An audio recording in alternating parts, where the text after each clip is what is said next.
ਸਤਿ ਸ਼੍ਰੀ ਅਕਾਲ। ਤੁਸੀਂ ਜੁੜੇ ਹੋਏ ਹੋ ਪੰਜਾਬੀ ਰੇਡੀਓ USA ਦੇ ਨਾਲ ਤੇ ਮੈਂ ਹਾਂ ਪ੍ਰਵੀਨ ਸ਼ਰਮਾ ਲੈ ਕੇ ਹਾਜ਼ਰ ਹਾਂ ਪ੍ਰੋਗਰਾਮ ਖਬਰ ਤੇ ਨਜ਼ਰ ਪ੍ਰੋਗਰਾਮ ਦੇ ਵਿੱਚ ਕਈ ਅਹਿਮ ਤੇ ਕਈ ਖਾਸ ਖਬਰਾਂ ਨੂੰ ਲੈ ਕੇ ਚਰਚਾ ਕਰਨ ਦੇ ਲਈ ਜੁੜ ਚੁੱਕੇ ਨੇ ਮਿੰਟੂ ਗੁਰਸਰੀਗਾ ਜੀ। ਮਿੰਟੂ ਸਤਿ ਸ਼੍ਰੀ ਅਕਾਲ, ਸਵਾਗਤ ਹੈ ਜੀ ਪੰਜਾਬੀ ਰੇਡੀਓ USA ਤੇ ਜੀ। ਸ਼ੁਕਰੀਆ ਸਾਰਿਆਂ ਨੂੰ, ਸਤਿ ਸ੍ਰੀ ਅਕਾਲ ਜੀ। ਅੱਗੇ ਵਧਣ ਤੋਂ ਪਹਿਲਾਂ ਧੰਨਵਾਦ ਕਰਦੇ ਚਲੀਏ ਸਪਾਂਸਰਸ ਦਾ, ਜਿਹੜੇ ਜ਼ਰੀਆ ਬੰਦ ਨੇ ਇਹਨਾਂ ਪ੍ਰੋਗਰਾਮਾਂ ਨੂੰ ਤੁਹਾਡੇ ਤੱਕ ਪਹੁੰਚਾਉਣ ਦੇ ਲਈ। ਖਾਲਸਾ ਇੰਸ਼ੋਰੈਂਸ ਏਜੰਸੀ ਵਾਲੇ, ਜਿਨ੍ਹਾਂ ਤੋਂ ਤੁਸੀਂ ਹਰ ਤਰੀਕੇ ਦੀ ਇੰਸ਼ੋਰੈਂਸ ਲੈ ਸਕਦੇ ਹੋ। ਇੰਸ਼ੋਰੈਂਸ ਬਾਰੇ ਪਤਾ ਕਰਨ ਦੇ ਲਈ ਇਹਨਾਂ ਦਾ ਨੰਬਰ ਹੈ 468-272-2500। ਇਹ 1992 ਤੋਂ ਲਗਾਤਾਰ ਇੰਸ਼ੋਰੈਂਸ ਬਿਜ਼ਨਸ ਦੇ ਵਿੱਚ ਸ਼ਾਨਦਾਰ ਸੇਵਾਵਾਂ ਦੇ ਰਹੇ ਨੇ ਤੇ ਅਮਰੀਕਾ ਭਰ ਦੇ ਵਿੱਚ ਇੰਸ਼ੋਰੈਂਸ ਕਰਦੇ ਨੇ। ਓਬਾਮਾ ਕੇਅਰ, ਮੈਡੀਕੇਅਰ ਜਾਂ ਫਿਰ ਕਵਰਡ ਕੈਲੀਫੋਰਨੀਆ ਬਾਬਤ ਪਾਲਿਸੀ ਕਰਵਾਉਣ ਦੇ ਲਈ, ਸਲਾਹ ਲੈਣ ਦੇ ਲਈ ਅੱਜ ਹੀ ਕਾਲ ਕਰੋ 468-272-2500 ਤੇ। ਟਰਕੀਅਨ ਇਮੀਗ੍ਰੇਸ਼ਨ ਲਾ ਫਰਮ ਵਾਲੀ ਜੇ ਟਰਕੀ ਹੈ ਨਾ, ਟੋਨੀ ਟਰਕੀ, ਇਹਨਾਂ ਦੇ ਨਾਲ ਤੁਸੀਂ US ਇਮੀਗ੍ਰੇਸ਼ਨ ਬਾਬਤ ਕੋਈ ਵੀ ਸਲਾਹ ਕਰਨੀ ਹੈ, ਕੋਈ ਵੀ ਸਵਾਲ ਪੁੱਛਣਾ ਤੇ ਇਹਨਾਂ ਦਾ ਨੰਬਰ ਹੈ 415-909-0503। ਕ੍ਰਿਸ਼ਨ ਧਨੋਟਾ ਯੂਬਾ ਸਿਟੀ, ਬਲਜਿੰਦਰ ਸਿੰਘ ਨੇ ਵੁੱਡਲੈਂਡ, ਪਰਮਜੀਤ ਕੌਰੰਗੀ ਵੈਕਾਵਲ, ਪ੍ਰਿਤਪਾਲ ਸਿੰਘ ਸਿੱਧੂ ਫਰੈਜ਼ਨੋ, GN ਲਿਵ ਵਾਲੇ ਟਰੱਕ ਵਾਸ਼ ਕਰਦੇ ਨੇ, ਆਇਲ ਚੇਂਜ ਕਰਦੇ ਨੇ, 에ਅਰ ਬ੍ਰੇਕਾਂ ਦਾ ਕੰਮ ਤਸੱਲੀ ਬਖਸ਼ ਕਰਵਾ ਸਕਦੇ ਹੋ। ਨਵੇਂ ਪੁਰਾਣੇ ਟਾਇਰ ਵੀ ਇਹਨਾਂ ਤੋਂ ਮਿਲਦੇ ਨੇ। ਲੋਕੇਸ਼ਨ ਸੈਂਤਾ ਨੀਲਾ ਦੀ ਨਿਮਾ ਸੋਤਾ ਦੇ ਨਾਲ ਗੱਲ ਕੀਤੀ ਜਾ ਸਕਦੀ ਹੈ 209-277-0113 ਤੇ। ਜਸਵਿੰਦਰ ਸਿੰਘ, ਛਤਰਕੌਰ ਨਾਗਰਾ ਰੋਜ਼ਵੇਲ, ਚਰਨ ਸਿੰਘ ਸੁਖਵਿੰਦਰ ਢਾਲੀਵਾਲਾ ਐਰੀਜ਼ੋਨਾ ਤੇ ਇੰਟਰਲਿਪ ਟਰੱਕ ਸਟਾਪ ਵਾਲੇ। ਇਹਨਾਂ ਸਾਰੇ ਹੀ ਸਪਾਂਸਰਸ ਦਾ ਬਹੁਤ ਬਹੁਤ ਧੰਨਵਾਦ। ਤੇ ਜੇਕਰ ਤੁਸੀਂ ਵੀ ਪੰਜਾਬੀ ਰੇਡੀਓ USA ਦੇ ਇਹਨਾਂ ਪ੍ਰੋਗਰਾਮਾਂ ਨੂੰ ਸਪਾਂਸਰ ਕਰਨਾ ਚਾਹੁੰਦੇ ਹੋ ਤਾਂ ਸਟੂਡੀਓ ਦਾ ਨੰਬਰ ਹੈ 468-272-5200। ਅੱਜ ਦਾ ਖਬਰ ਤੇ ਨਜ਼ਰ ਪ੍ਰੋਗਰਾਮ ਸਾਲ 2024 ਦੀ 5 ਅਗਸਤ ਦਾ ਪ੍ਰੋਗਰਾਮ ਹੈ ਤੇ ਦਿਨ ਅੱਜ ਸੋਮਵਾਰ ਹੈ। ਮਿੰਟੂ ਜੀ, ਖਬਰਾਂ ਦੀ ਸ਼ੁਰੂਆਤ ਕਰੀਏ ਬੰਗਲਾਦੇਸ਼ ਤੋਂ। ਬੰਗਲਾਦੇਸ਼ ਦੇ ਵਿੱਚ ਤਖਤਾ ਪਲਟ, ਕਹਿੰਦੇ ਮਾਰਸ਼ਲ ਲਾ ਲੱਗ ਗਿਆ ਜੀ। ਦੇਖੋ, ਇਹ ਜਿਹੜਾ ਮਾਮਲਾ ਹੈ ਨਾ, ਇੰਡੀਆ ਦੇ ਲਿਹਾਜ਼ ਨਾਲ ਵੀ ਬੜਾ ਕੰਸਰਨਡ ਮਾਮਲਾ ਹੈ, ਕਿਉਂਕਿ ਬਹੁਤ ਵੱਡਾ ਬਾਰਡਰ ਜਿਹੜਾ ਹੈ ਬੰਗਲਾਦੇਸ਼ ਦੇ ਨਾਲ ਲੱਗਦਾ ਤੇ ਇਹ ਭੁੱਲਣਾ ਨਹੀਂ ਚਾਹੀਦਾ। ਬੰਗਲਾਦੇਸ਼ ਨੂੰ ਬਣਾਉਣ ਦੇ ਵਿੱਚ ਇੰਡੀਆ ਦਾ ਹੀ ਇੱਕ ਕਹਿ ਲਓ ਕਿ ਬਹੁਤ ਮਹੱਤਵਪੂਰਨ ਰੋਲ ਸੀ। ਹੁਣ ਉੱਥੇ ਜੇ ਹਲਚਲ ਹੁੰਦੀ ਹੈ ਤਾਂ ਇਹ ਇੰਡੀਆ ਵਾਸਤੇ ਇੱਕ ਕੰਸਰਨਡ ਹੈ। ਕਿਉਂ ਆ? ਕਿਉਂਕਿ ਵੇਖੋ ਨਾ, ਗੱਲ ਇਹ ਆ ਕਿ ਕੁਝ ਜੇ ਆਪਾਂ ਦੂਜੇ ਗੁਆਂਢੀ ਮੁਲਕਾਂ ਦੀ ਗੱਲ ਕਰੀਏ ਤੇ ਉੱਥੇ ਵੀ ਸਭ ਅੱਛਾ ਨਹੀਂ ਹੈ। ਤਾਂ ਬੰਗਲਾਦੇਸ਼ ਦੀ ਜਿਹੜੀ ਸ਼ੇਖ ਹਸੀਨਾ ਸੀ, ਇਹ ਪ੍ਰੋ ਇੰਡੀਅਨ ਆ, ਜਦ ਕਿ ਜਿਹੜੀ ਦੂਸਰੀ ਪਾਰਟੀ ਹੈ ਉਹ ਪ੍ਰੋ ਚਾਈਨਾ ਹੈ। ਤਾਂ ਇਸ ਲਿਹਾਜ਼ ਨਾਲ ਵੀ ਆਪਾਂ ਦੇਖ ਸਕਦੇ ਹਾਂ ਨਾ ਕਿ ਇਹ ਇੰਡੀਆ ਦੇ ਨਾਲ ਵੀ ਜੁੜਦਾ ਮਸਲਾ। ਤੇ ਦੂਸਰਾ, ਮੈਂ ਜਿਵੇਂ ਤੁਹਾਨੂੰ ਦੱਸਿਆ ਕਿ ਉੱਥੇ ਬਾਰਡਰ ਬਹੁਤ ਲੰਬਾ ਹੈ ਤੇ ਅੱਗੇ ਜਿਹੜੇ ਬੰਗਲਾ ਸ਼ਰਨਾਰਥੀ ਆ ਉਹਨਾਂ ਦੇ ਇੱਕ ਰੌਲਾ ਪੈਂਦਾ, ਤੁਹਾਨੂੰ ਪਤਾ ਹੀ ਹੈ। ਪਰ ਦੇਖੋ, ਇਹਦੇ ਵਿੱਚ ਜੇ ਤੁਸੀਂ ਦੇਖੋਗੇ ਤਾਂ ਜੜ ਤਾਂ ਵਾਹਵਾ ਡੂੰਘੀ ਆ। ਨੰਬਰ ਇੱਕ, ਇਹਦੇ ਚ ਰਿਜ਼ਰਵੇਸ਼ਨ ਕਿਉਂਕਿ ਜਦੋਂ 1971 ਦਾ ਜੰਗ ਲੜਿਆ ਗਿਆ, ਯਾਨੀ ਬੰਗਲਾਦੇਸ਼ ਨੂੰ ਆਜ਼ਾਦੀ ਮਿਲੀ ਆ, ਉਸ ਵੇਲੇ ਦੇ ਕਹਿ ਲਓ ਕਿ ਜਿਹੜੇ ਜੰਗ ਲੜਨ ਵਾਲੇ ਸੀ, ਕਿਉਂਕਿ ਦੋ ਧਿਰਾਂ ਸਨ ਨਾ, ਇੱਕ ਉੱਥੇ ਵੀ ਪ੍ਰੋ ਪਾਕਿਸਤਾਨੀ ਸੀ, ਇੱਕ ਬੰਗਲਾਦੇਸ਼ ਦੇ ਹੱਕ ਚ ਸੀ, ਯਾਨੀ ਆਜ਼ਾਦੀ ਦੇ ਹੱਕ ਚ ਸੀ। ਉਹ ਜਿਹੜੇ ਆਜ਼ਾਦੀ ਦੇ ਹੱਕ ਚ ਸੀਗੇ ਉਹਨਾਂ ਵਾਸਤੇ ਇੱਕ ਰਿਜ਼ਰਵ ਕੋਟਾ ਕਹਿ ਲਓ ਕਿ ਮੁਕਰਰ ਕੀਤਾ। ਉਹ ਨੌਕਰੀਆਂ ਵਗੈਰਾ ਚ ਸੀ, 30% ਕੋਟਾ ਸੀ ਕੁੱਲ ਮਿਲਾ ਕੇ, ਜਿਵੇਂ ਟ੍ਰਾਈਬਸ ਵਗੈਰਾ ਹੁੰਦੀਆਂ ਤਾਂ 56% ਕੋਟਾ ਬਣ ਗਿਆ ਸੀ। ਹੁਣ ਬੰਗਲਾਦੇਸ਼ ਜਿਹੜਾ ਹੈ, ਤੁਹਾਨੂੰ ਪਤਾ ਉਹਦੀ ਗਰੋਥ ਰੇਟ ਇਸ ਖਿੱਤੇ ਚ ਸਭ ਤੋਂ ਵਧੇਰੇ ਆ, ਯਾਨੀ ਉਹ ਤੇਜ਼ੀ ਦੇ ਨਾਲ ਕਹਿ ਲਓ ਕਿ ਅੱਗੇ ਵੱਧ ਰਿਹਾ ਸੀਗਾ। ਤਾਂ ਜਦੋਂ ਹੁਣ ਪੈਸਾ ਧੇਲਾ ਆਉਂਦਾ ਤਾਂ ਲਿਟਰੇਸੀ ਵੀ ਵੱਧਦੀ ਹੈ, ਤੁਹਾਨੂੰ ਪਤਾ ਹੀ ਹੈ। ਜਦੋਂ ਲਿਟਰੇਸੀ ਵੱਧਦੀ ਆ ਤਾਂ ਫਿਰ ਜਿਹੜੀਆਂ ਜੌਬਸ ਵਗੈਰਾ ਜਾਂ ਅਧਿਕਾਰ, ਹੱਕ, ਇਹ ਗੱਲਾਂ ਤੇ ਜ਼ਿਆਦਾ ਕਿਤੇ ਨਾ ਕਿਤੇ ਨੌਜਵਾਨੀ ਜਿਹੜੀ ਆ ਉਹ ਕੇਂਦਰਿਤ ਹੁੰਦੀ ਹੈ। ਤੇ ਮੇਨ ਮਸਲਾ ਇਹੋ ਆ। ਇੱਕ ਦੂਸਰਾ ਕਿ ਸ਼ੇਖ ਹਸੀਨਾ ਦਾ ਜਿਹੜਾ ਇਲੈਕਸ਼ਨ ਜਿੱਤਿਆ ਇਹਨੇ, ਉਹਦੇ ਵਿੱਚ ਵੀ ਕੀ ਹੈ ਕਿ ਪਹਿਲਾਂ ਇਹਨੇ ਆਪਦੇ ਵਿਰੋਧੀ ਕੁੱਟ ਕੱਟ ਕੇ ਅੰਦਰ ਤਾੜ ਦਿੱਤੇ। ਤਾਂ ਬਹੁਤ ਸਾਰੇ ਦੇਸ਼ਾਂ ਨੇ ਤਾਂ ਇਸ ਸਰਕਾਰ ਨੂੰ ਮਾਨਤਾ ਨਹੀਂ ਦਿੱਤੀ। ਹੁਣ ਤਾਂ ਇੰਡੀਆ ਨੂੰ ਤਾਂ ਦੇ ਦਿੱਤੀ ਸੀ। ਮੈਂ ਜਿਵੇਂ ਤੁਹਾਨੂੰ ਦੱਸਿਆ ਕਿ ਇਹ ਜੋ ਸ਼ੇਖ ਹਸੀਨਾ ਹੈ ਇਹ ਪ੍ਰੋ ਇੰਡੀਆ ਨੇ। ਉਹ ਕਹਿਣ ਦਾ ਮਤਲਬ ਇਹ ਆ ਕਿ ਇੱਕ ਤਾਂ ਉਹ ਵੀ ਹੋ ਗਿਆ, ਰਿਜ਼ਰਵੇਸ਼ਨ ਵਾਲਾ ਤਾਂ ਹੈ ਹੀ ਆ ਕਿ ਸਰਕਾਰ ਨੇ ਬੰਦ ਕਰ ਦਿੱਤਾ ਸੀ, ਫਿਰ ਕੋਰਟ ਨੇ ਉਸ ਫੈਸਲੇ ਨੂੰ ਪਲਟ ਦਿੱਤਾ ਜਿੱਥੋਂ ਇਹ ਸਾਰੀ ਕਹਿ ਲਓ ਕਿ ਹਿੰਸਾ ਦੀ ਇਬਾਰਤ ਲਿਖੀ ਜਾਂਦੀ। ਤਾਂ ਦੂਸਰਾ ਮੈਂ ਜਿਤਨਾ ਤੁਹਾਨੂੰ ਦੱਸਿਆ ਕਿ ਇਲੈਕਸ਼ਨ ਵੀ ਜਿਹੜਾ ਆ ਉਹ ਕਿਤੇ ਨਾ ਕਿਤੇ ਸਵਾਲਾਂ ਦੇ ਘੇਰੇ ਚ, ਤਾਂ ਸਾਰੀਆਂ ਚੀਜ਼ਾਂ ਜਿਹੜੀਆਂ ਰਲ ਗਈਆਂ। ਫਿਰ ਜਦੋਂ ਹਿੰਸਾ ਵੱਧਦੀ ਤੁਰੀ ਗਈ, ਲੱਖਾਂ ਲੋਕ ਸੜਕਾਂ ਤੇ ਆ ਗਏ।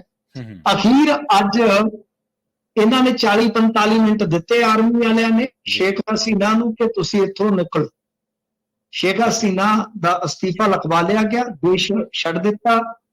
ਗਾਜ਼ੀਆਬਾਦ ਦੇ ਹਿੰਡਨ 에ਅਰ ਬੇਸ ਤੇ ਪਹੁੰਚੀ ਹੈ ਸ਼ੇਖ ਹਸੀਨਾ। NSA ਜਿਹੜੇ ਇੰਡੀਆ ਦੇ ਡੋਵਾਲ ਆ ਉਹ ਮਿਲੇ ਆ, ਤੇ ਇਹ ਸਮਝਿਆ ਜਾ ਰਿਹਾ ਕਿ ਲੰਡਨ ਜਾ ਸਕਦੀ ਹੈ ਸ਼ੇਖ ਹਸੀਨਾ, ਤੇ ਉਸ ਤੋਂ ਬਾਅਦ ਵੀ ਕੋਈ ਹੋਰ ਦੇਸ਼ ਫਿਨਲੈਂਡ ਵਗੈਰਾ ਉੱਥੇ ਵੀ ਜਾ ਕੇ ਟਿਕਾਣਾ ਮੱਲ ਸਕਦੀ ਆ। ਹੁਣ ਦੇਖੋ ਜਿਹੜਾ ਬੰਗਲਾਦੇਸ਼ ਆ ਇਹਦਾ ਸ਼ੇਖ ਮੁਜੀਬੁਰ ਰਹਿਮਾਨ ਸੀ ਜਿਹੜਾ ਸ਼ੇਖ ਹਸੀਨਾ ਹੋਰਾਂ ਦਾ ਪਿਓ, ਉਹਨੂੰ ਵੀ ਇਸੇ ਤਰ੍ਹਾਂ ਕਤਲ ਕਰ ਦਿੱਤਾ ਗਿਆ, ਸਾਰਾ ਟੱਬਰ ਹੀ ਮਾਰ ਦਿੱਤਾ ਗਿਆ ਸੀ। ਬੰਗਲਾਦੇਸ਼ ਦੀ ਆਜ਼ਾਦੀ ਕੋਈ ਸੌਖੀ ਨਹੀਂ ਮਿਲੀ, ਤੇ 2 ਭੈਣਾਂ ਹੀ ਸੀ, ਦੂਜੀ ਭੈਣ ਵੀ ਅੱਜ ਨਾਲ ਆ, 2 ਹੀ ਬੱਚੇ ਸੀ, ਬਾਕੀ ਸਾਰਾ ਟੱਬਰ ਮਾਰ ਦਿੱਤਾ ਗਿਆ ਸੀ ਉਸ ਨੂੰ। ਜੀ ਜੀ। ਤਾਂ ਗੱਲ ਇਹ ਆ ਕਿ ਹੁਣ ਲੰਡਨ ਜਾਂਦੀ ਆ, ਫਿਨਲੈਂਡ ਜਾਂਦੀ ਆ, ਜਾਂ ਕਿਸੇ ਹੋਰ ਮੁਲਕ 'ਚ ਜਾਂਦੀ ਆ ਬੀਬੀ ਸ਼ੇਖ ਹਸੀਨਾ, ਕੁਝ ਨਹੀਂ ਕਿਹਾ ਜਾ ਸਕਦਾ, ਪਰ ਬੰਗਲਾਦੇਸ਼ ਜਿਹੜਾ ਹੈ ਉਹ ਛੱਡ ਦਿੱਤਾ। ਤੇ ਜੇ ਆਪਾਂ ਵੇਖੀਏ ਕਿ ਭੀੜ ਜਿਹੜੀ ਆ ਉੱਥੇ ਤੋੜ-ਫੋੜ ਕਰ ਰਹੀ ਹੈ, ਪ੍ਰਧਾਨ ਮੰਤਰੀ ਦੀ ਰਿਹਾਇਸ਼ ਦੇ ਵਿੱਚ ਵੜ ਗਈ ਆ, ਤੇ ਜੇ ਆਪਾਂ ਹੁਣ ਦੀ ਖਬਰ ਮੰਨ ਲਓ ਨਿਚੋੜ ਦੇ ਤੌਰ ਤੇ ਜੇ ਕੋਈ ਖਬਰ ਵੇਖਣੀ ਹੋਵੇ ਤਾਂ ਉਹ ਆਈਓ ਆ ਕਿ ਮਾਰਸ਼ਲ ਲਾ ਉੱਥੇ ਲਾ ਦਿੱਤਾ। ਹੁਣ ਫੌਜ ਜਿਹੜੀ ਹੈ ਉਹ ਅੰਤਰਿਮ ਸਰਕਾਰ ਬਣਾਉਂਦੀ ਹੈ, ਉਹਨੇ ਵੈਸੇ ਅਪੀਲ ਕੀਤੀ ਹੈ ਕਿ ਸ਼ਾਂਤੀ ਬਣਾਓ, ਸ਼ਾਂਤੀ ਕਾਇਮ ਕਰੋ, ਅਸੀਂ ਮਤਲਬ ਕਿ ਸਭ ਕੁਝ ਠੀਕ ਕਰ ਦੇਵਾਂਗੇ। ਹੁਣ ਸ਼ੇਖ ਹਸੀਨਾ ਦਾ ਕੀ ਹੋਵੇਗਾ? ਡੈਮੋਕ੍ਰੇਸੀ ਬਚੀ ਖੁਚੀ ਜਿਹੜੀ ਸੀ ਉਹ ਰਹੇਗੀ ਕਿ ਨਹੀਂ ਰਹੇਗੀ? ਮਾਰਸ਼ਲ ਲਾ ਕਿੰਨਾ ਲੰਮਾ ਚੱਲੇਗਾ? ਇਹ ਸਾਰੀਆਂ ਚੀਜ਼ਾਂ ਦੇ ਹਾਲ ਦੀ ਘੜੀ ਕਹਿ ਲਓ ਕਿ ਕੋਈ ਜਵਾਬ ਨਹੀਂ ਹੈਗਾ। ਇਹ ਤੇ ਹੁਣ ਸਮਾਂ ਹੀ ਤੈਅ ਕਰੇਗਾ, ਸਮਾਂ ਹੀ ਨਿਸ਼ਚਿਤ ਕਰੇਗਾ ਕਿ ਕੀ ਹੁੰਦਾ ਕੀ ਨਹੀਂ ਹੁੰਦਾ। ਬਾਕੀ ਹੁਣ ਤੁਸੀਂ ਦੇਖ ਹੀ ਸਕਦੇ ਹੋ ਕਿ ਪੂਰੀ ਦੁਨੀਆ ਦੇ ਵਿੱਚ ਹਲਚਲ ਕਿਸ ਤਰ੍ਹਾਂ ਦੀ ਹੈ। ਤਾਂ ਬੰਗਲਾਦੇਸ਼ ਦੇ ਵਿੱਚ ਜਿਹੜੀ ਲੰਮੇ ਸਮੇਂ ਤੋਂ ਹਿੰਸਾ ਚੱਲਦੀ ਸੀ, ਅਖੀਰ ਉਹ ਇਸ ਮੁਲਕ ਨੂੰ ਜਿਹੜਾ ਕਿ 1971 ਚ ਪਾਕਿਸਤਾਨ ਤੋਂ ਆਜ਼ਾਦ ਹੋਇਆ, ਅੱਜ ਉਹ ਮੁਲਕ ਇੱਕ ਵਾਰ ਫੇਰ ਬਹੁਤ ਵੱਡੀ ਹਿੰਸਾ ਦਾ ਸ਼ਿਕਾਰ ਆ, ਬਹੁਤ ਵੱਡੀ ਰਾਜਨੀਤਿਕ ਉਤਲ-ਪੁਤਲ ਦਾ ਸ਼ਿਕਾਰ ਆ। ਇੱਥੇ ਅੱਗੇ ਵੀ ਨਾ, ਜੇ ਮੈਂ ਤੁਹਾਨੂੰ ਦੱਸਾਂ, ਹੁਣ ਮੈਂ ਫਿਰ ਹਵਾਲੇ ਲਈ ਜਾਂਦਾ ਹੁੰਦਾ, ਗੱਲ ਇਹ ਆ ਕਿ ਜਦੋਂ 71 ਤੋਂ ਬਾਅਦ ਵੀ ਮੈਂ ਤੁਹਾਨੂੰ ਇੱਕ ਬੜੀ ਇੰਟਰਸਟਿੰਗ ਗੱਲ ਦੱਸਦਾ ਕਿ ਉਦੋਂ ਬਾਅਦ ਵੀ ਉੱਥੇ ਅਸਥਿਰਤਾ ਹੋ ਗਈ ਸੀ। ਉੱਥੇ ਜੋ ਰॉ ਨੇ ਬਕਾਇਦਾ ਆਪਰੇਸ਼ਨ ਚਲਾਇਆ ਸੀ। ਮੈਂ ਹੁਣ ਕੁਝ ਅਫਸਰਾਂ ਦੇ ਨਾਮ ਨਹੀਂ ਰਿਵੀਲ ਕਰਾਂਗਾ, ਮੇਰੇ ਕੋਲ ਨਾਮ ਵੀ ਹੈਗੇ। ਤਾਂ ਮਤਲਬ ਕਿ ਜਿਹੜੇ ਉੱਥੇ ਭੇਜੇ ਗਏ ਉਚੇਚੇ ਤੌਰ ਤੇ, ਕਿਉਂਕਿ ਜਿਹੜੇ ਪਹਿਲਾਂ ਡਿਪਲੋਮੈਟ ਵਗੈਰਾ ਸੀ ਉਹ ਬਦਲ ਦਿੱਤੇ ਗਏ, ਜਿਹੜੇ ਬਜ਼ੁਰਗ ਸੀ ਕੁਝ, ਤਾਂ ਉਹ ਕੁਝ ਮਤਲਬ ਕਿ ਡਿਪਲੋਮੈਟਿਕ ਜਿਹੜਾ ਸਟਾਫ ਹੁੰਦਾ ਉਹਦੇ ਜ਼ਰੀਏ ਉੱਥੇ ਸੈਟਅਪ ਕੀਤਾ ਗਿਆ ਸੀ, ਉੱਥੇ ਮੂਵਮੈਂਟ ਚਲਾਈ ਗਈ ਸੀ। ਇਹ ਗੱਲ ਮੈਂ ਕੋਈ ਐਵੇਂ ਹਵਾ 'ਚ ਨਹੀਂ ਕਹਿੰਦਾ, ਕੋਈ ਮਤਲਬ ਕਿ ਸੋਰਸ ਦੇ ਜ਼ਰੀਏ ਕਹਿ ਰਿਹਾ ਮੈਂ ਤਾਂ। ਕਹਿਣ ਦਾ ਮਤਲਬ ਹੈ ਕਿ ਅੱਗੇ ਵੀ ਇਹਨਾਂ ਨੇ ਉੱਥੇ ਬਹੁਤ ਮੁਸ਼ਕਲ ਦੇ ਨਾਲ ਹਾਲਾਤ ਆਮ ਕੀਤੇ ਸੀ, ਜਿਹੜੇ ਕਿ ਅੱਜ ਫਿਰ ਉਸੇ ਹੀ ਇਤਿਹਾਸ ਨੂੰ ਦੁਹਰਾ ਰਹੇ ਨੇ ਦੁਬਾਰਾ। ਜੀ ਜੀ। ਤੇ ਮੈਨੂੰ ਜੀ ਆਪਾਂ ਗੱਲ ਕਰੀਏ ਅਗਲੀ ਖਬਰ ਦੀ, ਸੁਖਬੀਰ ਬਾਦਲ ਦਾ ਮਾਫੀਨਾਮਾ ਜਨਤਕ ਹੋਇਆ ਜੀ। ਹਾਂਜੀ, ਦੇਖੋ ਸੁਖਬੀਰ ਸਿੰਘ ਬਾਦਲ ਨੇ, ਤੁਹਾਨੂੰ ਪਤਾ ਹੀ ਹੈ, ਸ੍ਰੀ ਅਕਾਲ ਤਖਤ ਸਾਹਿਬ ਤੇ ਇੱਕ ਲਿਫਾਫਾ ਪਹੁੰਚਾਇਆ ਸੀਗਾ, ਜਿਹਦੇ ਵਿੱਚ ਇਹਨਾਂ ਦਾ ਮਾਫੀਨਾਮਾ ਸੀਗਾ, ਸਪਸ਼ਟੀਕਰਨ ਸੀਗਾ। ਉਸ ਤੋਂ ਬਾਅਦ ਕਾਫੀ ਚਰਚਾ ਛਿੜੀ ਤੇ ਕਿਆਸਾਂ ਆਈਆਂ ਸਨ ਕਿ ਜਲਦੀ ਸਿੰਘ ਸਾਹਿਬ ਦੀ ਇਕੱਤਰਤਾ, ਸਿੰਘ ਸਾਹਿਬਾਨ ਦੀ ਇਕੱਤਰਤਾ ਜਿਹੜੀ ਹੋਵੇਗੀ, ਤੇ ਉਸ ਤੋਂ ਬਾਅਦ ਅਗਲਾ ਜਿਹੜਾ ਫੈਸਲਾ ਉਹ ਹੋ ਜਾਏ। ਅੱਛਾ, ਜਦੋਂ ਇਹ ਲਿਫਾਫਾ ਸੌਂਪਿਆ ਗਿਆ ਸੀਗਾ ਤਾਂ ਸਿੱਖਾਂ ਦੇ ਵਿੱਚੋਂ ਜਿਹੜੀ ਇੱਕ ਚਿੰਤਕ ਧਿਰ ਹੈ, ਜਾਂ ਕਹਿ ਲਓ ਕਿ ਸੁਖਬੀਰ ਸਿੰਘ ਬਾਦਲ ਦੇ ਆਪੋਜ਼ਿਟ ਵੀ ਹੈ, ਤਾਂ ਉਸਨੇ ਇਹ ਲਿਫਾਫਾ ਕਲਚਰ ਤੇ ਹੀ ਸਵਾਲ ਚੁੱਕੇ ਸੀ ਕਿ ਬਈ ਇਹ ਕੀ ਕਰ ਰਹੇ ਹੋ ਤੁਸੀਂ? ਏਦਾਂ ਥੋੜੀ ਹੈ ਕਿ ਕੋਈ ਲੁਕਾ ਕੇ ਛੁਪਾ ਕੇ ਜਾਂ ਸੀਲਬੰਦ, ਕੋਈ ਅਦਾਲਤ ਤੇ ਹੈ ਨਹੀਂ ਕਿ ਜਿਹਦੇ ਚ ਕੋਈ ਤੁਸੀਂ ਸੀਲਬੰਦ ਰਿਪੋਰਟ ਜਿਹੜੀ ਹੈ ਉਹ ਦਾਖਲ ਕਰਨੀ ਹੈ। ਤਾਂ ਮਤਲਬ ਕਿ ਇਸ ਤਰ੍ਹਾਂ ਦਾ ਇੱਕ ਮਾਹੌਲ ਬਣ ਗਿਆ ਸੀ ਕਿ ਸਿੱਖਾਂ ਦੇ ਵਿੱਚ ਇੱਕ ਵੱਡੀ ਧਿਰ ਕਹਿ ਲਓ ਕਿ ਇਸ ਗੱਲ ਦੇ ਖਿਲਾਫ ਸੀ ਕਿ ਇਹ ਢੰਗ ਠੀਕ ਨਹੀਂ ਗਿਆ। ਤਾਂ ਹੁਣ ਇਸ ਨੂੰ ਜਨਤਕ ਕਰ ਦਿੱਤਾ। ਇੱਕ ਚੀਜ਼ ਹੁੰਦੀ ਹੈ ਲੀਕ ਕਰਨੀ, ਇਹ ਲੀਕ ਨਹੀਂ ਹੈ, ਕਿਉਂਕਿ ਸ੍ਰੀ ਅਕਾਲ ਤਖਤ ਸਾਹਿਬ ਸੈਕਟਰੀਏਟ ਨੇ ਇਸ ਗੱਲ ਤੇ ਮੋਹਰ ਲਾਈ ਆ, ਤਸਦੀਕ ਕੀਤਾ ਹੈ ਇਸ ਗੱਲ ਨੂੰ ਕਿ ਇਹਨੂੰ ਜਨਤਕ ਕੀਤਾ ਗਿਆ, ਮਤਲਬ ਕਿ ਪ੍ਰੈਸ ਨੂੰ ਸੌਂਪਿਆ ਗਿਆ। ਕਾਰਨ ਮੈਂ ਜਿਵੇਂ ਤੁਹਾਨੂੰ ਦੱਸਿਆ ਕਿ ਸ਼ਾਇਦ ਉਹ ਇਸ ਨੂੰ ਜਨਤਕ ਕਰਨਾ ਚਾਹੁੰਦੇ ਸੀ। ਤੇ ਦੂਜੀ ਗੱਲ ਇਹ ਹੈ ਕਿ ਤੁਹਾਨੂੰ ਸ਼ਾਇਦ ਯਾਦ ਹੋਵੇਗਾ, ਕੁਝ ਦਿਨ ਪਹਿਲਾਂ ਪ੍ਰਕਾਸ਼ ਸਿੰਘ ਬਾਦਲ ਦਾ ਇੱਕ ਪੱਤਰ ਵਾਇਰਲ ਹੋਇਆ ਸੀਗਾ, ਜਿਹੜਾ 2015 ਚ ਲਿਖਿਆ ਗਿਆ ਸੀ ਸ੍ਰੀ ਅਕਾਲ ਤਖਤ ਹਾਂਜੀ ਸਾਹਿਬ। ਹਾਂਜੀ ਹਾਂਜੀ ਬਿਲਕੁਲ ਹੋਇਆ ਸੀ। ਉਹ ਪਛੋਤਾਵਾ ਪੱਤਰ ਜਿਹੜਾ ਆ ਉਹ ਨਾਲ ਲਾਇਆ ਗਿਆ। ਹੁਣ ਤੁਸੀਂ ਦੋਏ ਚੀਜ਼ਾਂ ਜੋੜ ਲਓ। ਹੁਣ ਮੈਂ ਹੈਰਾਨ ਸੀਗਾ ਕਿਉਂਕਿ ਅਸੀਂ ਉਦੋਂ ਵੀ ਐਕਟਿਵ ਸੀਗੇ, ਸ਼ਾਇਦ ਮਤਲਬ ਵੀ ਕਹਿ ਲਓ ਕਿ ਮੈਨੂੰ ਇਹ ਲੱਗਦਾ ਸੀਗਾ ਕਿ ਯਾਰ ਕਿਤੇ ਹੋ ਸਕਦਾ ਕਿ ਸਾਡੀ ਨਜ਼ਰ ਦੇ ਵਿੱਚ ਖਬਰ ਨਾ ਚੜੀ ਹੋਵੇ, ਕਿਉਂਕਿ ਉਸ ਵੇਲੇ ਇਸ ਪੱਤਰ ਦਾ ਕੋਈ ਜ਼ਿਕਰ ਨਹੀਂ ਸੀ ਹੋਇਆ ਵਿਸ਼ੇਸ਼ ਕਰ। ਕਿਤੇ ਭਾਵੇਂ ਕੋਈ ਇੱਕ ਅੱਧ ਖਬਰ ਕਿਤੇ ਲੱਗੀ ਹੋਵੇ, ਪਰ ਅਸਾਂ ਕੋਈ ਬਹੁਤਾ ਇਹਦਾ ਚਰਚਾ ਨਹੀਂ ਸੁਣਿਆ ਉਸ ਟਾਈਮ। ਮੈਂ ਜਿਵੇਂ ਤੁਹਾਨੂੰ ਦੱਸਿਆ ਕਿ ਉਦੋਂ ਵੀ ਅਸੀਂ ਇਸੇ ਤਰ੍ਹਾਂ ਹੀ ਕੰਮ ਕਰਦੇ ਹੁੰਦੇ ਸਾਂ। ਗੱਲ ਇਹ ਆ ਕਿ ਹੁਣ ਉਸ ਪੱਤਰ ਨੂੰ ਵਾਇਰਲ ਕਰਨਾ ਪਹਿਲਾਂ, ਤੇ ਫਿਰ ਕਮਾਲ ਦੀ ਗੱਲ ਇਹ ਆ ਕਿ ਜੋ ਇਹਨਾਂ ਨੂੰ ਸੌਂਪਿਆ ਆਪਦਾ ਪੱਤਰ, ਇਹਨਾਂ ਦਾ ਇੱਕ ਪੇਜ ਦਾ ਸੁਖਬੀਰ ਸਿੰਘ ਬਾਦਲ ਦਾ ਇੱਕ ਪੇਜ ਦਾ ਹੀ ਕਹਿ ਲਓ ਕਿ ਮਾਫੀਨਾਮਾ ਹੈ, ਕੋਈ ਜ਼ਿਆਦਾ ਨਹੀਂ ਹੈ। ਤਾਂ ਗੱਲ ਇਹ ਆ ਕਿ ਇਹਦੇ ਵਿੱਚ ਹੁਣ ਜਿੱਦਾਂ ਆਪਾਂ ਦੇਖ ਲਈਏ ਤਾਂ 2-3 ਪੇਜ ਜਿਹੜੇ ਆ ਪ੍ਰਕਾਸ਼ ਸਿੰਘ ਬਾਦਲ ਦੀ ਚਿੱਠੀ ਦੇ ਆ। ਤਾਂ ਇਹਦਾ ਮਤਲਬ ਇਹ ਹੈ ਕਿ ਪ੍ਰਕਾਸ਼ ਸਿੰਘ ਬਾਦਲ ਵਾਲੀ ਜਿਹੜੀ ਚਿੱਠੀ ਸੀ ਉਹ ਜਨਤਕ ਨਹੀਂ ਕੀਤੀ ਗਈ, ਅਸਲ 'ਚ ਉਹ ਲੀਕ ਕੀਤੀ ਗਈ ਤਾਂ ਕਿ ਜਚਾਇਆ ਜਾਵੇ ਕਿ ਪ੍ਰਕਾਸ਼ ਸਿੰਘ ਬਾਦਲ ਵੀ ਪਛਤਾਵਾ ਕਰ ਚੁੱਕੇ। ਜੀ ਜੀ। ਹੁਣ ਇਹ ਇਸੇ ਕਰਕੇ ਹੀ ਆ ਕਿ ਜੋ ਵੀ ਸਿੰਘ ਸਾਹਿਬਾਨ ਦੀ ਇਕੱਤਰਤਾ ਦੇ ਦੌਰਾਨ ਹੋਵੇਗਾ ਉਹਦੇ ਤੇ ਵੱਧ ਤੋਂ ਵੱਧ ਸਹਿਮਤੀ ਬਣਾਈ ਜਾ ਸਕੇ, ਕਿਉਂਕਿ ਇਸ ਹਾਲਤ ਦੇ ਵਿੱਚ ਤਾਂ ਕਿੰਤੂ ਪਹਿਲਾਂ ਹੀ ਨਹੀਂ, ਕਿੰਤੂ ਪਹਿਲਾਂ ਹੀ ਆ। ਇਸ ਕਰਕੇ ਇੱਕ ਤਰ੍ਹਾਂ ਨਾਲ ਕਹਿ ਲਓ ਕਿ ਇਹ ਆਪਣੇ ਆਪ ਹੀ ਜਨਤਕ ਕੀਤਾ ਗਿਆ ਪੱਤਰ ਆ। ਇਹਦੇ ਵਿੱਚ ਜੇ ਤੁਸੀਂ ਵਰਡਿੰਗ ਵੇਖੋਗੇ ਸੁਖਬੀਰ ਸਿੰਘ ਬਾਦਲ ਦੀ, ਤਾਂ ਉਹ ਲਿਖਦੇ ਨੇ ਕਿ ਸ੍ਰੀ ਅਕਾਲ ਤਖਤ ਸਾਹਿਬ ਬਖਸ਼ਣ ਗੁਰੂ ਦਾ ਬਖਸ਼ਣ ਤਖਤ ਹੈ, ਸਮਰੱਥ ਗੁਰੂ ਜਾਨੀ ਜਾਨ ਹੈ, ਤਰਕ ਤੇ ਦਲੀਲਾਂ ਉੱਥੇ ਹੁੰਦੀਆਂ ਨੇ ਜਿੱਥੇ ਕਿਸੇ ਨੂੰ ਸਮਝਾਉਣ ਦੀ ਜ਼ਰੂਰਤ ਹੋਵੇ ਜਾਂ ਕੁਝ ਲਿਖਾਉਣ ਦੀ ਮਨਸ਼ਾ। ਦਾਸ ਗੁਰੂ ਘਰ ਦਾ ਨਿਵਾਣਾ ਸੇਵਕ ਆ, ਹਮੇਸ਼ਾ ਸ੍ਰੀ ਗੁਰੂ ਗ੍ਰੰਥ ਸਾਹਿਬ ਅਤੇ ਸ੍ਰੀ ਅਕਾਲ ਤਖਤ ਸਾਹਿਬ ਨੂੰ ਸਮਰਪਿਤ ਰਿਹਾ।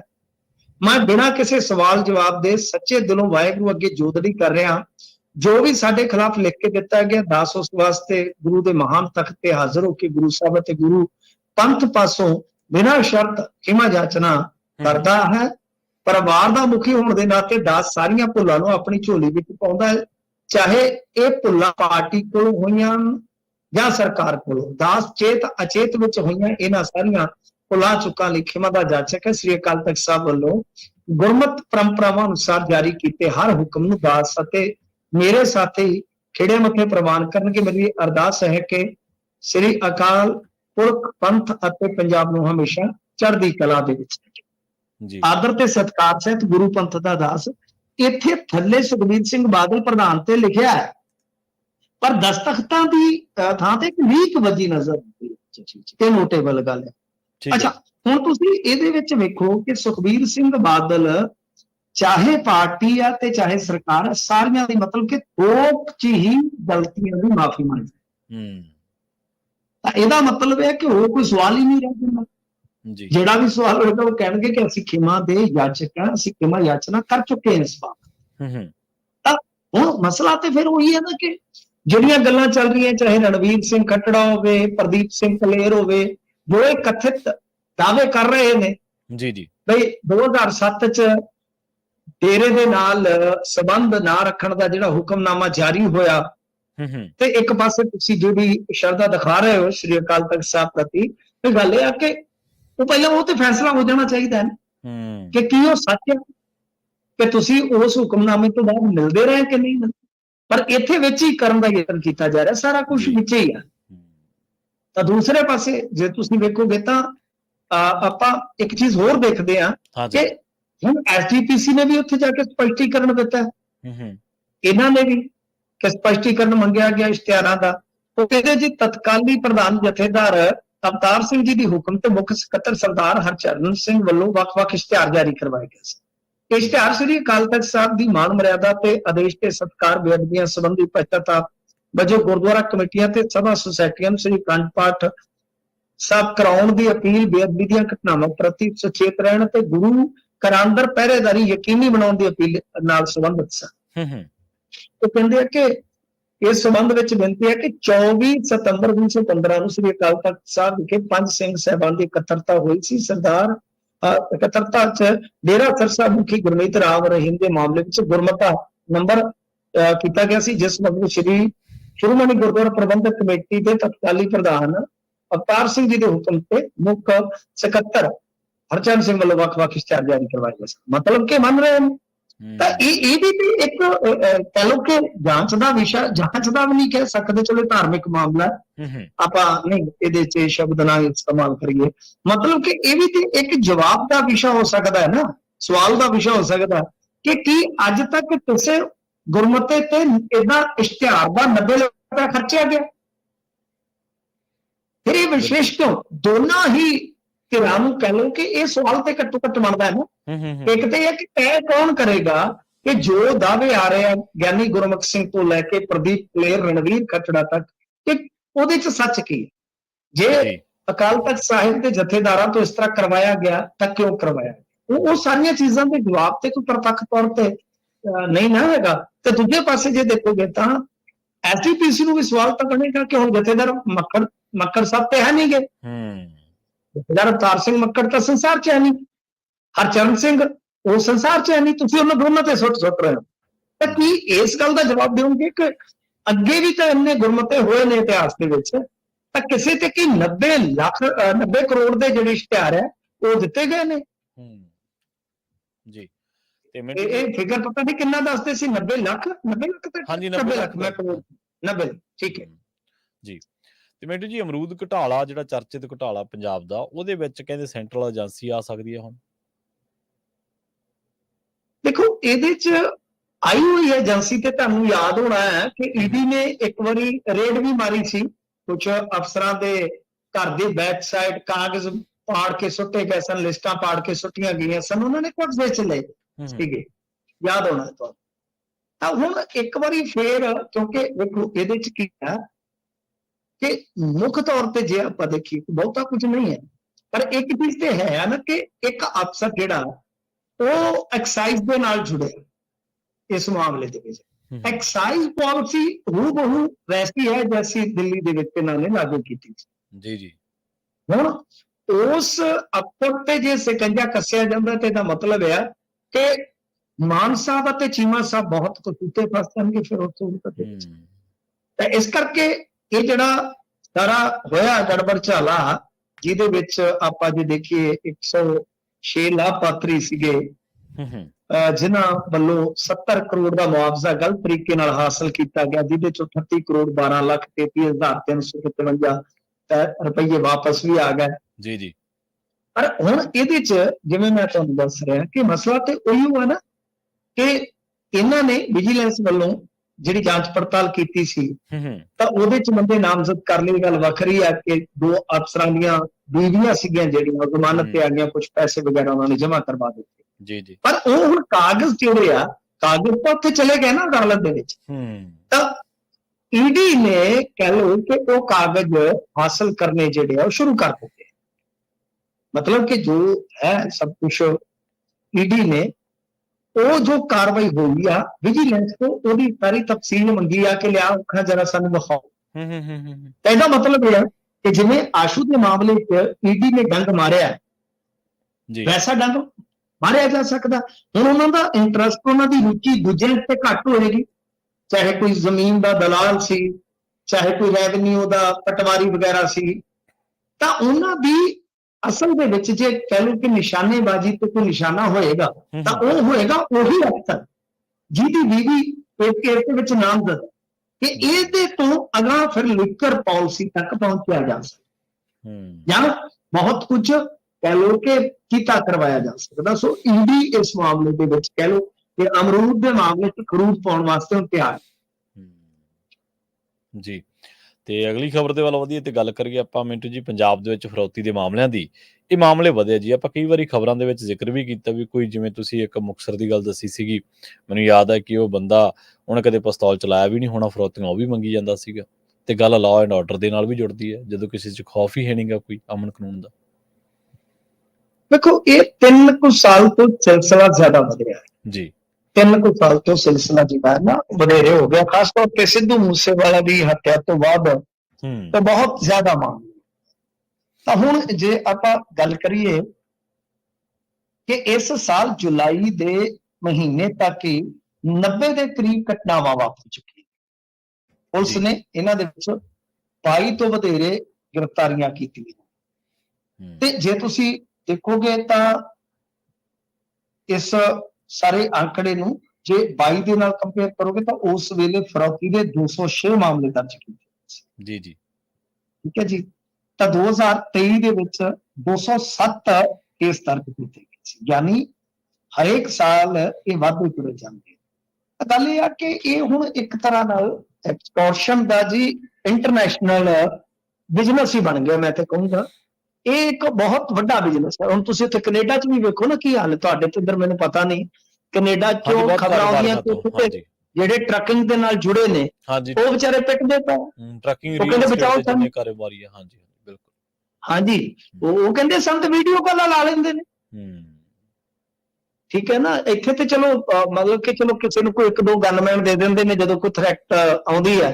ਹੂੰ, ਬਾਹਰਲੇ ਮੁਲਕਾਂ 'ਚ ਤੇ ਹੁਣ ਸਿਕਿਉਰਿਟੀ ਵੀ ਮਿਲਣੋਂ ਰਹੀ। ਹੂੰ, ਤੇ ਤੁਹਾਨੂੰ ਪਤਾ ਹੀ ਆ ਕਿ ਬੰਦੇ ਨੂੰ ਜਦੋਂ ਇੱਕ ਵਾਰੀ ਧਮਕੀ ਆ ਜਾਂਦੀ ਹੈ, ਜਵਾਕਾਂ ਦਾ ਜ਼ਿਕਰ ਆ ਜਾਂਦਾ ਤੇ ਤਰੋ ਨਿਕਲ ਜਾਂਦੇ ਨੇ। ਹੂੰ, ਤਾਂ ਇਸ ਕਰਕੇ ਹੁਣ ਦੇਖੋ, ਉਧਰ ਬੈਠੇ ਬੰਦੇ ਜਿਹੜੇ ਆ ਉਹ ਇੱਧਰ ਵੀ ਕੰਮ ਕਰਵਾਈ ਜਾਂਦੇ ਆ, ਹੂੰ, ਇੱਧਰ ਵੀ ਕੰਮ ਕਰਵਾਈ ਜਾਂਦੇ। ਕੈਨੇਡਾ ਪੁਲਿਸ ਦਾ ਮੈਂ ਇੱਕ ਦਿਨ ਬਿਆਨ ਦੇਖ ਰਿਹਾ ਸੀ, ਉਹ ਕਹਿੰਦੇ ਜੀ ਕਿ ਇੰਡੀਆ 'ਚੋਂ ਵੀ ਬੰਦੇ ਇੱਧਰ ਨਾਲ ਜੁੜੇ ਹੋਏ ਆ। ਯਾਨੀ ਇਹਦਾ ਮਤਲਬ ਇਹ ਹੈ ਕਿ ਕੁਝ ਇੱਧਰ ਬੈਠੇ, ਕੁਝ ਉੱਧਰ ਬੈਠੇ ਆ। ਹੂੰ, ਇਸ ਕਰਕੇ ਇਹ ਮਸਲਾ ਜਿਹੜਾ ਹੁਣ ਇੰਡੀਆ ਤੇ ਕੈਨੇਡਾ ਦੀ ਸਮੱਸਿਆ ਇਹ ਹੈ ਕਿ ਇਹਨਾਂ ਦੀ ਆਪਸ 'ਚ ਵੀ ਨਹੀਂ ਬਣਦੀ, ਤਾਲਮੇਲ ਵੀ ਹੈ ਨਹੀਂ। ਜੀ। ਉਸ ਚੀਜ਼ ਦਾ ਵੀ ਫਾਇਦਾ ਮਿਲਦਾ ਹੈ ਨਾ। ਮਿਲਦਾ। ਅਮਰੀਕਾ ਨਾਲ ਵੀ ਅੱਜ ਕੱਲ ਤੁਸੀਂ ਦੇਖੋਗੇ ਤਾਂ ਰਿਸ਼ਤੇ ਜਿਹੜੇ ਆ ਉਹ ਹਾਲ ਦੀ ਘੜੀ ਕਹਿ ਲਓ ਉਹਨਾਂ ਤੇ ਬਰਫ਼ ਜੰਮੀ ਪਈ ਆ। ਸੋ ਇਸ ਵਾਸਤੇ ਇਹ ਚੀਜ਼ਾਂ ਜਿਹੜੀਆਂ ਨੇ ਵੱਧ ਰਹੀਆਂ ਨੇ ਕਿ ਜਿਹੜੇ ਬਾਹਰ ਬੈਠੇ ਆ ਉਹ ਇੱਧਰ ਫਾਇਰਿੰਗ ਵਗੈਰਾ ਕਰਾ ਦਿੰਦੇ ਨੇ। ਇੱਥੇ ਕੀ ਆ ਕਿ ਉਹ ਹਾਇਰ ਕੀਤੇ ਬੰਦੇ ਜਿਹੜੇ ਆ ਉਹਨਾਂ ਨੂੰ ਕਹਿ ਦਿੱਤਾ ਜਾਂਦਾ ਕਿ ਫਲਾਣੀ ਥਾਂ ਤੋਂ ਅਸਲਾ ਚੱਕ ਲਓ, 4 ਫਾਇਰ ਕੱਢ ਆਇਓ, ਤਾਂ ਉਹਨਾਂ ਦੀ ਦਿਹਾੜੀ ਬਣ ਜਾਂਦੀ ਹੈ। ਤਾਂ ਅਗਲੇ ਦੇ ਪਹਿਲਾਂ ਤਾਂ ਅਗਲੇ ਨੂੰ ਫੋਨ ਆਇਆ, ਫਿਰ ਉਸ ਤੋਂ ਬਾਅਦ ਉਹਦੇ ਘਰ ਫਾਇਰਿੰਗ ਹੋ ਗਈ, ਤਾਂ ਫਿਰ ਉਹ ਨਕਲੀ ਅਸਲੀ ਦਾ ਕਿਹੜਾ ਫਰਕ ਰਹਿ ਗਿਆ। ਹਾਂ, ਜਿਵੇਂ ਤੁਸੀਂ ਕਿਹਾ ਕਿ ਬਿਲਕੁਲ ਇਸ ਤਰ੍ਹਾਂ ਦੇ ਮਾਮਲੇ ਹੈਗੇ ਨੇ, ਇਦਾਂ ਦੇ ਕੇਸ ਬਹੁਤ ਸਾਰੇ ਆਏ ਆ ਜਿਹਦੇ ਵਿੱਚ ਕੁਝ ਬੰਦਿਆਂ ਨੇ ਦਾ ਲਾਉਣਾ ਚਾਹਿਆ ਉਹ ਫੜੇ ਵੀ ਗਏ। ਪਰ ਇਹ ਆ ਕਿ ਬਹੁਤ ਸਾਰੇ ਮਾਮਲੇ ਜਿਹੜੇ ਐਸੇ ਵੀ ਆ ਕਿ ਜਿਨ੍ਹਾਂ ਦੇ ਵਿੱਚ ਜਿਹੜੇ ਬਾਹਰ ਬੈਠੇ ਨੇ ਗੈਂਗਸਟਰ ਉਹ ਖੁਦ ਕਾਲ ਕਰਦੇ ਨੇ, ਜਾਂ ਵੌਇਸ ਨੋਟ ਛੱਡਦੇ ਨੇ ਕਿ ਭਾਈ ਤਕੜਾ ਹੋ ਜਾ, ਮੈਂ ਫਲਾਣਾ ਬੋਲਦਾ। ਤਾਂ ਇਹ ਕਾਫੀ ਵੱਡੀ ਤਾਦਾਦ ਹੈ। ਸੋ ਇਸ ਕਰਕੇ ਅੰਕੜੇ ਵੀ ਇਹ ਦੱਸ ਰਹੇ ਨੇ ਕਿ ਬਹੁਤ ਜ਼ਿਆਦਾ ਮਾਮਲੇ ਜਿਹੜੇ ਆ ਸਾਲ ਦਰ ਸਾਲ ਦਰਜ ਕੀਤੇ ਜਾ ਰਹੇ ਜੀ। ਤੇ ਮਿੰਟੂ ਜੀ ਗੱਲ ਕਰੀਏ ਆਪਾਂ ਅਮਿਤ ਰੋਹੀਦਾਸ ਦੀ, ਕਹਿੰਦੇ ਜਰਮਨੀ ਦੇ ਖਿਲਾਫ ਸੈਮੀਫਾਈਨਲ ਨਹੀਂ ਖੇਡ ਸਕਣਗੇ ਅਮਿਤ ਰੋਹੀਦਾਸ। ਅਮਿਤ ਰੋਹੀਦਾਸ ਜਿਹੜਾ ਆ ਉਹ ਦੇਖੋ ਉਹਨੂੰ ਸ਼ਾਇਦ ਇੰਨਾ ਫੇਮ ਨਾ ਮਿਲਿਆ ਹੋਵੇ, ਬਟ ਉਹ ਜਿਹੜਾ ਇੰਡੀਆ ਵਾਸਤੇ ਇੱਕ ਰੋਲ ਅਦਾ ਕਰਦਾ ਹੈ ਨਾ, ਉਹਦਾ ਰੋਲ ਬੜਾ ਇੰਟਰਸਟਿੰਗ ਹੈ ਜੀ। ਇੱਕ ਤੇ ਹੈ ਕਿ ਉਹ ਡਿਫੈਂਡਰ ਹੈ, ਬੈਸਟ ਡਿਫੈਂਡਰ ਹੈ ਇਸ ਟਾਈਮ। ਜੀ। ਹਰਮਨ ਵੀ ਡਿਫੈਂਡਰ ਹੈ, ਉਹ ਵੀ ਡਿਫੈਂਡਰ ਹੈ, ਹਰਮਨ ਦੇ ਨਾਲ ਹੁੰਦਾ ਉਹ ਟੀਮ 'ਚ। ਠੀਕ ਹੈ ਜੀ, ਇਹ ਦੋ ਥੰਮ ਨੇ। ਤੀਜਾ ਸਰਦਾਰ ਸਾਹਿਬ ਜਰਮਨ ਦੀ ਬਾਲਾ, ਜਰਮਨ ਕਰਕੇ ਜਰਮਨ ਦੀ ਨਾਮ ਭੁੱਲ ਗਿਆ, ਜੋ ਦਾੜੇ ਵਾਲਾ ਸਰਦਾਰ। ਤਾਂ ਗੱਲ ਇਹ ਆ ਕਿ ਇਹ ਬਹੁਤ ਤਗੜੇ ਡਿਫੈਂਡਰ ਨੇ। ਅਮਿਤ ਰੋਹੀਦਾਸ ਇਹਦੇ ਨਾਲ ਫਸਟ ਕ੍ਰਸ਼ਰ ਵੀ ਆ, ਫਸਟ ਰਸ਼ਰ ਹੈ। ਰਸ਼ਰ ਬੋਲਦੇ ਆ ਜਦੋਂ ਉਹ ਪੈਨਲਟੀ ਕਾਰਨਰ ਦੂਜੀ ਟੀਮ ਨੂੰ ਮਿਲਦਾ ਤੇ ਜਿਹੜੇ ਭੱਜ ਕੇ ਅੱਗੇ ਆਉਂਦੇ ਆ, ਇਹ ਅੱਗੇ ਆਉਣ ਵਾਲਾ ਬੰਦਾ ਹੈ। ਭੱਜ ਕੇ ਇਹ ਹੀ ਆਉਂਦਾ, ਹਿੱਟ ਦੇ ਅੱਗੇ ਇਹ ਹੀ ਆਉਂਦਾ ਅਮਿਤ ਰੋਹੀਦਾਸ। ਤੇ ਤੀਜੀ ਗੱਲ ਆ ਕਿ ਜਦੋਂ ਫੀਲਡ 'ਚ ਨਹੀਂ ਹੁੰਦਾ, ਹਰਮਨਪ੍ਰੀਤ ਬਾਹਰ ਬੈਠਾ ਹੁੰਦਾ ਕਿਤੇ, ਕਿਉਂਕਿ ਦਮ ਵੀ ਲੈਣਾ ਹੁੰਦਾ, ਕਈ ਵਾਰ ਸੱਟ ਲੱਗ ਜਾਂਦੀ, ਉਸ ਵੇਲੇ ਜੇ ਪੈਨਲਟੀ ਕਾਰਨਰ ਕੋਈ ਲੈਂਦਾ ਤਾਂ ਅਮਿਤ ਰੋਹੀਦਾਸ ਲੈਂਦਾ। ਠੀਕ ਹੈ, ਯਾਨੀ ਇੰਨੀ ਮਹੱਤਤਾ ਹੈ ਇਸ ਬੰਦੇ ਦੀ। ਡਿਫੈਂਸਰ ਵੀ ਵਰਲਡ ਦੇ ਚੋਟੀ ਦੇ ਡਿਫੈਂਸਰਾਂ 'ਚੋਂ ਇੱਕ, ਤੇ ਉਸ ਤੋਂ ਬਾਅਦ ਸੈਕੰਡ ਬੈਟਰੀ ਵੀ ਇਹ ਹੈ। ਸੈਕੰਡ ਬੈਟਰੀ ਦਾ ਮਤਲਬ ਕਿ ਹਰਮਨਪ੍ਰੀਤ ਦੀ ਜਗ੍ਹਾ ਜੇ ਕਿਸੇ ਨੇ ਹਿੱਟ ਲੈਣੀ ਹੈ ਤਾਂ ਫਿਰ ਪੈਨਲਟੀ ਕਾਰਨਰ ਤੇ ਹੀ ਲੈਂਦਾ। ਜੀ। ਗੱਲ ਇਹ ਆ ਕਿ ਇਹਦਾ ਹੁਣ ਜਿਹੜਾ ਉਦੋਂ ਕਹਿ ਲਓ ਮੁਕਾਬਲਾ ਇੰਗਲੈਂਡ ਦੇ ਨਾਲ, ਗ੍ਰੇਟ ਬ੍ਰਿਟੇਨ ਦੇ ਨਾਲ, ਸੌਰੀ, ਤਾਂ ਉਹਦੇ 'ਚ ਕਹਿ ਲਓ ਕਿ ਬਹੁਤ, ਮੈਂ ਤਾਂ ਕਹੂੰਗਾ ਜ਼ਿਆਦਤੀ ਸ਼ਬਦ ਇਸਤੇਮਾਲ ਕਰੀਏ ਤੇ ਠੀਕ ਹੋਏਗਾ ਕਿ ਇਹਨੂੰ ਯੈਲੋ ਕਾਰਡ ਵੱਧ ਤੋਂ ਵੱਧ ਬਣਦਾ ਸੀ। ਹਾਲਾਂਕਿ ਇਹਨੇ ਕੋਈ ਜਾਣਬੁੱਝ ਕੇ ਸਟਿਕ ਨਹੀਂ ਸੀ ਮਾਰੀ। ਤਾਂ ਉਸ ਤੋਂ ਬਾਅਦ ਇੰਡੀਆ ਨੇ ਅਪੀਲ ਵੀ ਕੀਤੀ, ਪਰ ਜੋ ਹੈਗਾ FIH ਆ, ਉਹਨਾਂ ਨੇ ਇੱਕ ਮੈਚ ਬੈਨ ਲਾਤਾ ਹੈ। ਯਾਨੀ ਬਹੁਤ ਹੀ ਜ਼ਿਆਦਾ ਵੱਡੀ ਤੇ ਕੜੀ ਕਾਰਵਾਈ ਕੀਤੀ ਆ, ਜਿਹਦਾ ਖਮਿਆਜ਼ਾ ਇਹ ਆ ਇੰਡੀਆ ਨੇ ਭੁਗਤਿਆ ਕਿ ਜਿਹੜਾ GB ਦੇ ਨਾਲ ਮੈਚ ਸੀ ਗ੍ਰੇਟ ਬ੍ਰਿਟੇਨ ਦੇ ਨਾਲ, ਉਹ ਵੀ ਤਕਰੀਬਨ 80% ਇਹਦੇ ਤੋਂ ਵਿਦਆਊਟ ਖੇਡੇ। ਹੁਣ ਅਗਲਾ ਮੈਚ ਉਹ ਟੀਮ ਤੇ ਪੂਰੀ ਖੇਡੇਗੀ, ਯਾਨੀ ਅੱਗੇ ਤੇ 10 ਖੇਡੇ ਆ ਜੀ ਸਾਰਾ ਮੈਚ ਤਕਰੀਬਨ, ਹੁਣ ਖੇਡਣਗੇ ਤਾਂ 11, ਪਰ ਉਹਦੇ ਚ ਅਮਿਤ ਰੋਹਿਦਾਸ ਅਵੇਲੇਬਲ ਨਹੀਂ ਹੋ। ਸੋ ਇਸ ਫੈਸਲੇ ਨੂੰ ਲੈ ਕੇ ਇੰਡੀਆ ਚ ਤੇ ਬਹੁਤ ਖਬਰਾਂ ਲੱਗੀਆਂ। ਵੈਸੇ ਇਹ ਖਬਰ ਇੰਟਰਨੈਸ਼ਨਲ ਸਪੋਰਟਸ ਦੇ ਵਿੱਚ ਹੀ ਬਹੁਤ ਜ਼ਿਆਦਾ ਚਰਚਿਤ ਹੈ, ਜੋ ਰੈੱਡ ਕਾਰਡ ਸ਼ਾਇਦ ਬਣਦਾ ਨਹੀਂ ਸੀਗਾ। ਪਰ ਰੈੱਡ ਕਾਰਡ ਦਾ ਜੇ ਤੁਸੀਂ ਦੇਖੋਗੇ ਤੇ ਇਹਦੇ ਵਿੱਚ ਇਹ ਹੈ ਕਿ ਬਹੁਤ ਹੀ, ਜਿਵੇਂ ਮੰਨ ਲਓ ਕੋਈ ਬੰਦਾ ਜਾਣਬੁੱਝ ਕੇ ਕਿਸੇ ਦੇ ਹਾਕੀ ਮਾਰ ਦਿੰਦਾ, ਸਿਰ ਸੱਟ ਲਾ ਦਿੰਦਾ, ਉਦੋਂ ਤਾਂ ਇੱਕ ਮੈਚ ਦਾ ਬੈਨ ਲਾਉਂਦੇ, ਪਰ ਇਸ ਸੂਰਤ ਦੇ ਵਿੱਚ ਇੱਕ ਮੈਚ ਦਾ ਬੈਨ ਸਮਝ ਤੋਂ ਬਾਹਰ ਹੋਈ ਪਈ ਹੈ। ਜੀ ਮਿੰਟੂ ਜੀ, ਨਾਲ ਖਾਸ ਖਬਰਾਂ ਤੇ ਖਾਸ ਜਾਣਕਾਰੀਆਂ ਦੇ ਲਈ ਤੁਹਾਡਾ ਬਹੁਤ ਬਹੁਤ ਧੰਨਵਾਦ ਜੀ। ਜੀ ਪ੍ਰੋਗਰਾਮ ਖਬਰ ਤੇ ਨਜ਼ਰ ਨੂੰ ਆਪਾਂ ਇੱਥੇ ਸਮਾਪਤ ਕਰਾਂਗੇ। ਤੁਹਾਡਾ ਸਾਰਿਆਂ ਦਾ ਵੀ ਬਹੁਤ ਧੰਨਵਾਦ। ਸਤਿ ਸ਼੍ਰੀ ਅਕਾਲ। ਜੁੜੇ ਰਹੋ ਪੰਜਾਬੀ ਰੇਡੀਓ USA ਦੇ ਨਾਲ।